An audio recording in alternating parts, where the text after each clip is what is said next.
I do not know if Dana White and John Jones and somebody, Hunter Campbell maybe, have all sat in a circle and done some voodoo chant that's caused this to happen, but the UFC heavyweight division is absolutely cursed. I mean, we'll start with some recent stuff that has happened to some heavyweights, right? We'll start with this, right? So Ante DeLiha versus Waldo Cortes-Acosta, the Dominican goat himself, our goat. This fight did. So again, like I said, we're gonna start with the recent stuff. Then we'll get to like the eye poke and the John Jones situation and all that. But Ante DeLiha, he is this guy. He was I mean, I want to say a prospect, but he's like 30 something, right? He looks like he's like 50.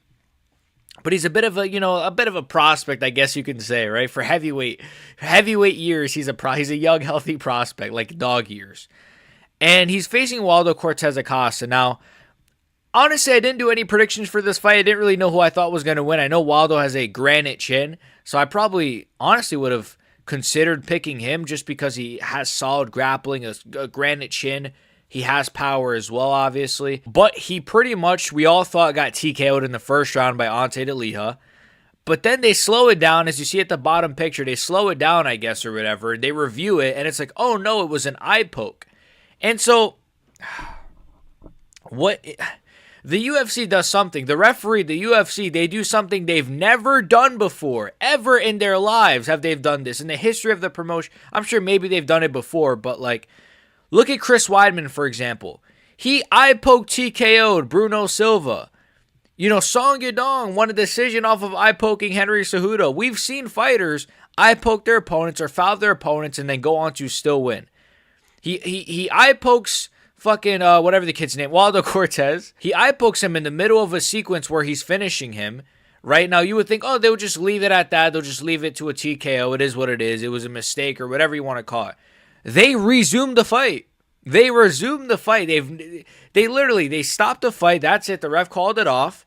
They then restart the fight, something that they never do. They didn't do this for Ankalaev Johnny Walker when Ankalaev illegally kneed Johnny Walker.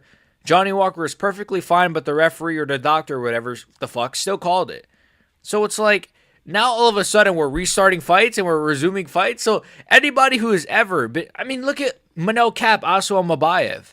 You know, I don't care about Aso Mabayev, no offense, but I mean, he got eye poked and then TKO'd or whatever the fuck.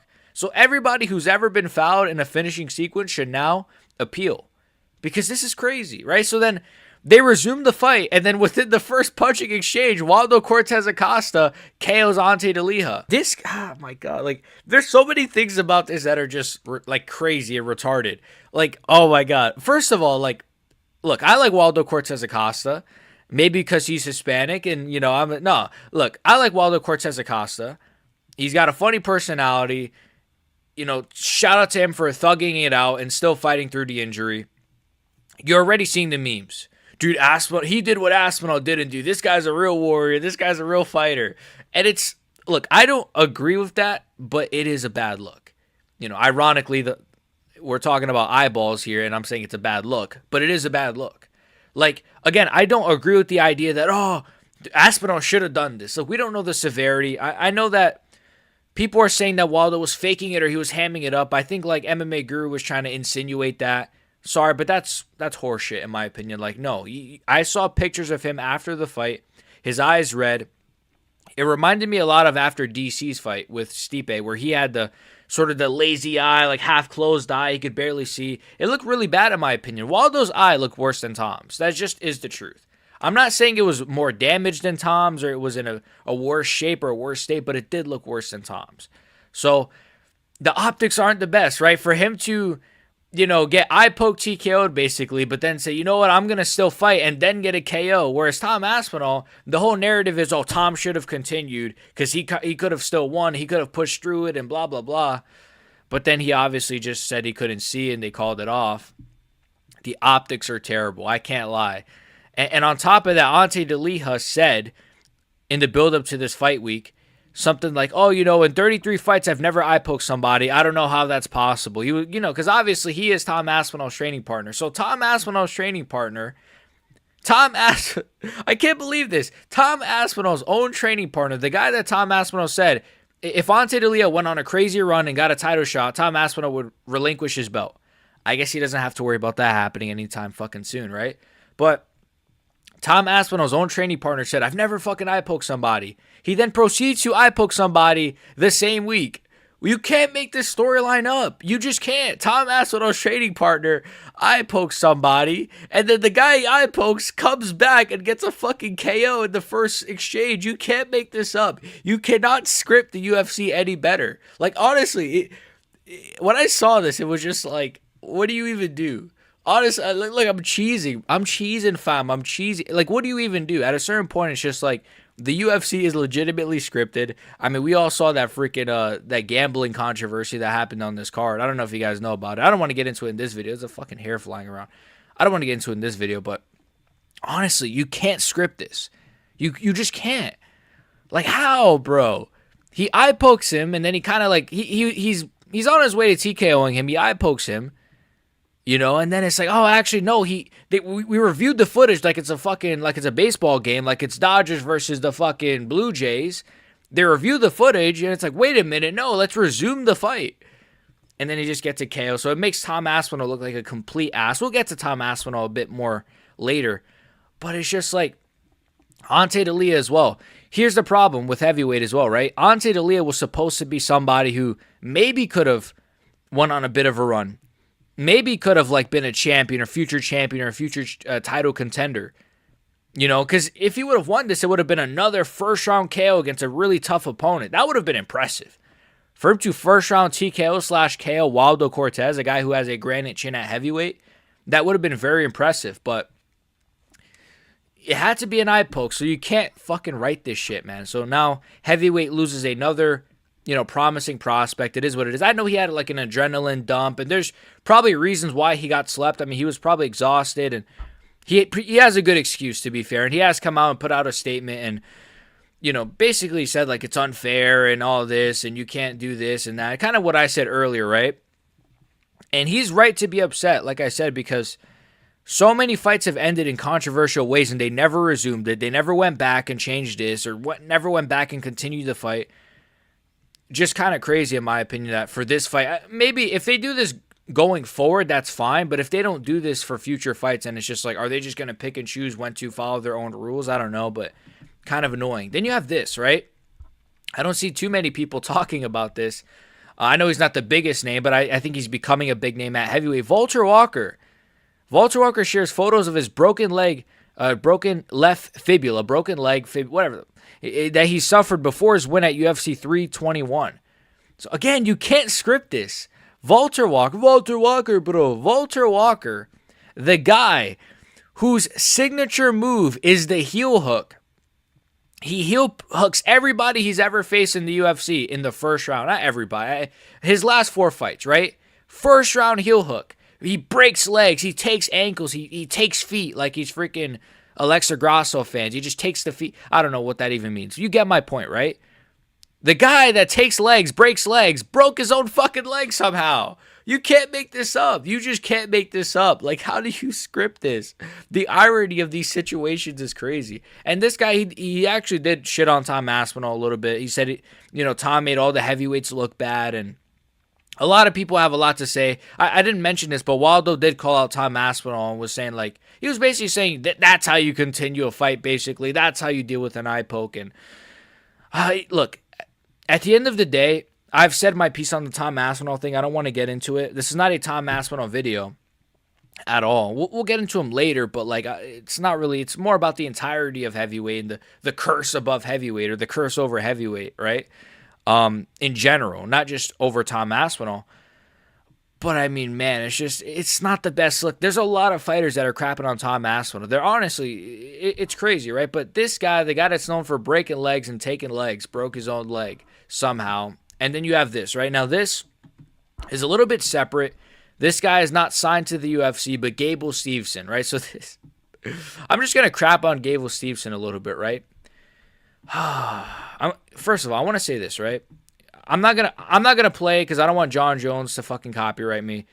But Gable Stevenson, I'm trying to find like a good still shot of this ugly fuck. But anyways, Gable Stevenson, he got a first round KO, a first 13-second KO against some bum, a guy who literally is coming off of like 3 KO losses. And I'm a little bit annoyed by this whole Gable Stevenson thing because I'm seeing people like really hype him up. Like really, really hype him up. Like, oh, sign him now, bro. Why don't they just sign him now? I guarantee you he'd beat like anybody in the top 50 or within the top 15. He'd beat a few guys in the top 15. Like, no, he would not. I've never seen him take a punch before. You guys said the same about Bo Nickel. Oh, Bo Nickel, man. I almost said the N-word there. Bo Nickel, okay? Bo Nickel. Oh, my God. I swear, it sounded like I said Bo John Jones. Anyways, Bo Nickel. You guys said the same about Bo. Dude, Bo's a marauder, man. He's going to run through middleweight. And what happens? So please stop hyping up Gable Stevenson. He sucks. He sucks as a person, too, by the way. No Bromo did a great video on this. Gable Stevenson is not a good guy. You know, for reasons that you guys probably know. If you know, you know, basically. If you know, you know. It's one of those kinds of things. But he's not a particularly good guy. You know, this is going to be the future of heavyweight, a guy that's trained by John Jones, who has already some bad allegations, some really bad allegations. Again, if you know, you know. Just Google it. And, oh, but he got a 13-second KO against a bum, so let's sign him already. Honestly, this is the future of heavyweight, sadly. It's Gable Stevenson. But let's actually look at the heavyweight division rankings. So, obviously, the champion, Tom Aspinall. You guys already know all the fucking bad things that have happened to Tom from, like, I mean, the leg break or the ACL explosion, whatever you want to call it, where he basically, it was in the main event of UFC London, whatever the fuck. He faces Curtis Blades, right? He throws a leg kick and his knee explodes. It just explodes within like the first few exchanges of the fight. So he's out for a while, missing a few months, like a year or so of his prime, longer than that.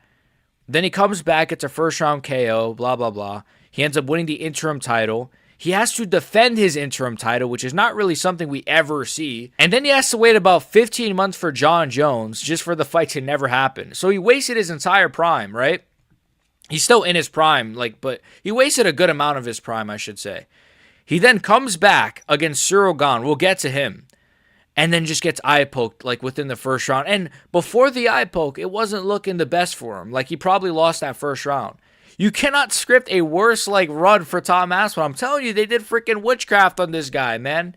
Honestly, it's insane the luck this guy has. It's really, really bad. And then, of course, John Jones.